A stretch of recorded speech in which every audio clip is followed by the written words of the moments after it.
Welcome back to Tournament Central for the next matchup in the Elkhart County Historical Museum Collections Bracket. Today we have the second matchup in the first round, an autographed book by Violet Schmidt going up against the Napanee Dutch Kitchenet. Each staff member who picked these items will have 2 minutes to make their case on why they should go on. And you have the ability to select which item and which person's item goes on further in the tournament. So sit back, relax, and strap it down and watch these videos as each staff member makes their case. So the item I selected for the tournament for this section is a 1920 Coppice Brothers Napanee Dutch Kitchenet. And it is one of the few instances and items we have in our museum collection that explains how Elkhart County history really affected the rest of the country. Because the Dutch Kitchenet and its other counterparts like it made throughout all of Indiana, they were sometimes known as Hoosier cabinets, but the Napanee Dutch Kitchenet and other products like it really transformed kitchens across the United States. So this item really affected a huge amount of people across the country and really changed all their lives, especially when it came to kitchens, and revolutionized kitchens for the better. Because the main thing that it did is it brought all the items together.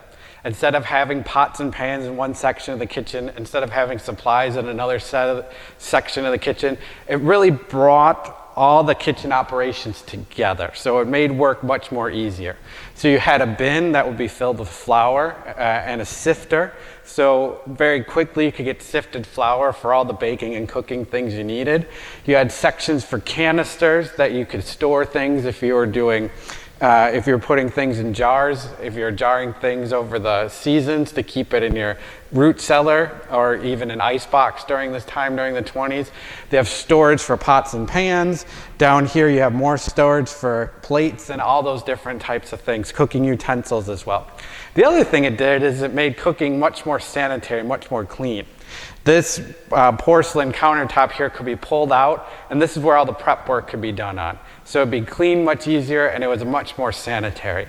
So really this item affected a lot of people, and it's just one example how Elkhart County history affected the rest of the country.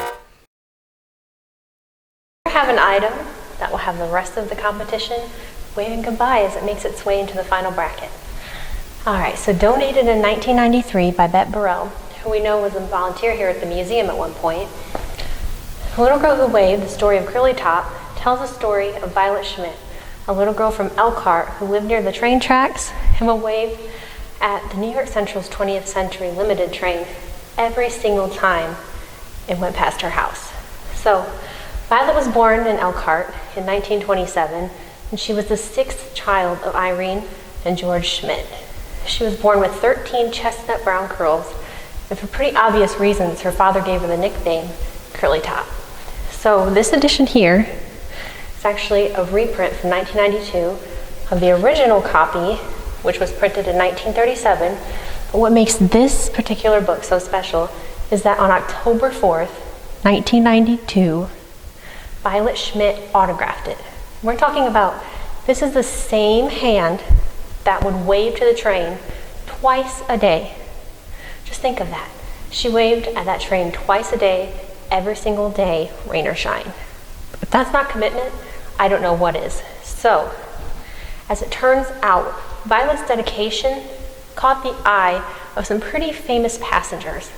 These passengers included Shirley Temple, Spencer Tracy, and they would throw signed memorabilia, little tokens out the window for her and her brothers and sisters, and she kept those.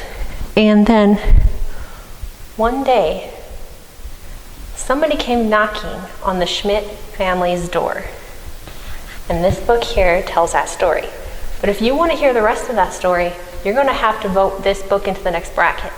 So, comment below, vote for this book, and help us derail the competition. So there you have it, 2 really great items. Both staff members rated a really good case for which one should move on. So the choice is yours. So these videos will be posted to our Facebook page, the Elkhart County Historical Museum Facebook page, and the Elkhart County Parks YouTube page. So watch these, learn about the history of your community, And in the end, you get to select which one of these moves forward. All you need to do is leave a comment connected to these videos. We will count the votes. The voting will be open until the next presentation, which will be taking place on March 15th, the next matchup on Monday, March 15th. So you have the entire weekend to vote. So learn about these items from the staff, pick which one you want to see move forward, leave your comments, and then you will select a winner who will go on to the Elite Eight. So thank you all for watching. Let the voting begin, and we will see you next time for our next matchup.